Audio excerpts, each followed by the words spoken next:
Media playback is unsupported on or device. Media caption: many pictures showing Spanish police acting violently during the referendum were fake. Spanish Foreign Minister: the Spanish Foreign Minister, Alfonso Dastis, has denied that his government's move to reassert control over Catalonia amounts to a coup.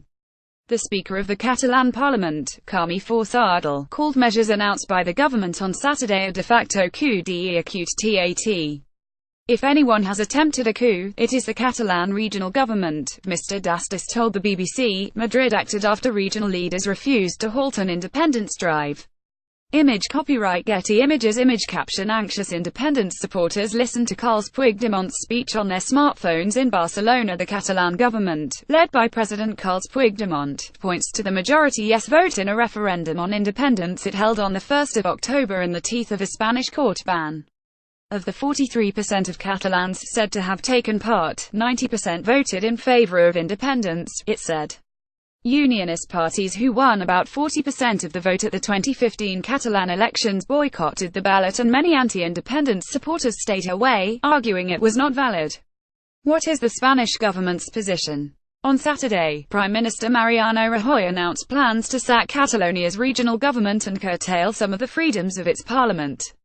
Media playback is unsupported on or device. Media caption: Police Inspector: we are not politicians. Reports suggest the central authorities will also seek to take control of Catalonia's local police force and its public broadcaster, TV3, if there is a coup d'etat. This is one followed by Mr. Puigdemont and his government, Mr. Dastis told the Andrew Marr Show.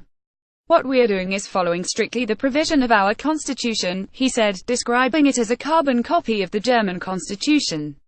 If you look at the rest of democracies and certainly partners in the European Union, they would accept a decision as such to be taken by a part of the country.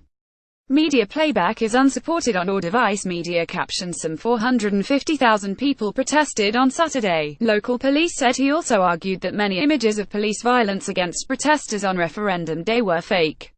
The government itself apologized to injured demonstrators days after the vote, as a result of which 1,066 people required medical attention, according to the Catalan Health Department. The ferocity of the police response was reported at the time by the BBC's Tom Burridge. What exactly is a coup d'etat? Image caption: LTCOL Antonio Tejero de Molina took MPs hostage in 1981. The French term literally means a blow against the state and refers to the sudden, usually violent, overthrow of a country's government. Catalan nationalists regard their region as a nation and state in its own right, a definition Spain does not accept. Spain last saw a coup attempt on 23 February 1981 when soldiers and police stormed Parliament, firing guns and shouting orders. The rebellion was suppressed but came as a startling reminder of the country's recent military dictatorship. 193,975 under Gen. Francisco Franco. President Puigdemont has described the move to impose direct rule as the worst attack on Catalonia's institutions since Franco, when the region lost its autonomy.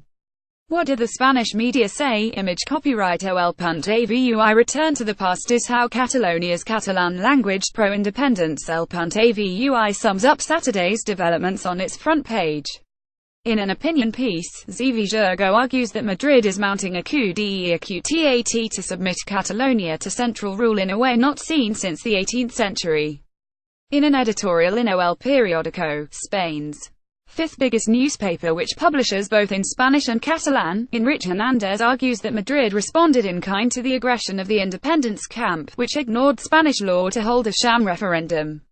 Hernandez calls on Mr. Puigdemont to agree to Mr. Rajoy's call for early regional elections as the best way out of the crisis, or else face a social revolt with unforeseeable consequences. Meanwhile, El País, Spain's biggest paper, a left-of-center daily, endorses the government in an editorial entitled "The Democratic State Responds" and declares that Mr. Rajoy is acting to restore constitutional legality in Catalonia. Democracy not only has the right to defend itself but a duty to do so, it says. What happens next? The Spanish Senate is expected to approve the government's measures on Friday along with a proposal for fresh regional elections. Media playback is unsupported on or device. Media caption: Catalan president's message to Europe. There are reports that the Catalan parliament plans to meet the same day to debate the crackdown. Mr. Puigdemont has said his government will not accept direct rule. On Saturday, an estimated 450,000 people protested in the regional capital Barcelona, chanting independence and freedom. Appeals by separatists for outside intervention in the crisis have had little effect, with the EU taking the position it is an internal affair for Spain to decide.